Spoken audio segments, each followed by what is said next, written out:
welcome sa aming bisita. Tara, pasok na.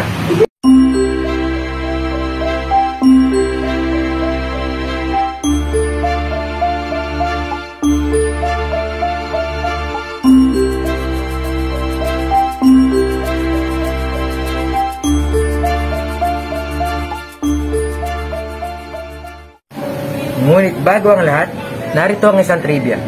Alam nyo ba na ang bahay dalang inani sa Nicolas ay itanayo noong 1970s? Ngunit ito'y natupok ng apoy noong January 3, 1991. Ngunit sa pagkakaisa ng mamamayan dito sa San Nicolas, ito ay naitayo mula sa madaling panahon at naging mas matibay pa hanggang sa kasalukuyan. So what's up sa inyong lahat? Nandito na tayo sa loob ng ating bisita at tara, sigudin natin ang buong sulok nito. Ito ang aming altar. Dito nakapwesto ang pari sa tuwing ginaganap ang banal na misa. Dito rin ang sentro ng bisita. Tuwing Sabado, laging ginaganap ang banal na misa sa ating simbahan sa ganap na ikapito ng gabi. Tuwing Sabado ng umaga, kasama ang pamunuan ng katandaan, sama-sama namin nililinis ang buong bisita bilang paghahanda sa banal na misa. Kasama na rin ang credence table kung saan dito nakalagak ang mga gamit ng pari. At ito ang ating sacristy, simbahan sa Nicolas.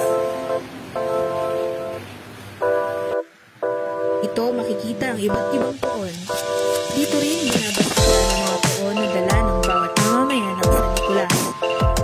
At higit sa lahat, dito rin nagmumula ang mga pari, lektor at mga sakristan sa tuwing gaganapin ang banal na misa.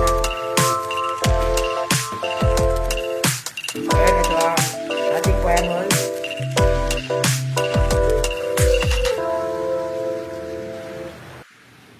Nandito tayo sa lugar ng mga awit dito sa San Nicolas, o mas kilala sa tawag na choir hall. Dito nakapwesto ang mga choir tuwing misa. Dito rin ang daan patungo sa ating kampanaryo. Dito ang ating kampanaryo.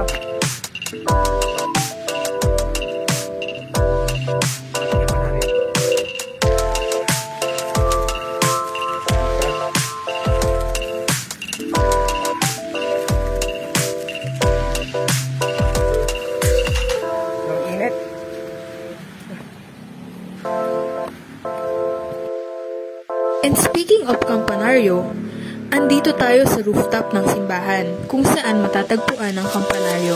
Hindi lang kampanaryo ang lugar na ito. Makikita mo rin ang kabuuan ng barangay San Nicolas. Sure akong mabibighani kayo sa ganda ng lugar na ito, lalo sa gabi. At ngayon ay magtutungo tayo sa labas ng aming bisita. Di maaakila ang luwag at ganda nitong patio ng aming bisita. Punong-puno ng mga halaman at bulaklak na lalong nagpapaganda rito. Tuwing mahal na araw, dito masasaksihan ng mga penitensyang deboto at mga pasan krus. Kaya naman, ito ay puntahan ng mga mamamayan ng San Nicolas, lalong-lalo ang mga bata. So, maraming salamat sa sama sa akin sa paglibot sa Nicolas. I love you all. Peace out.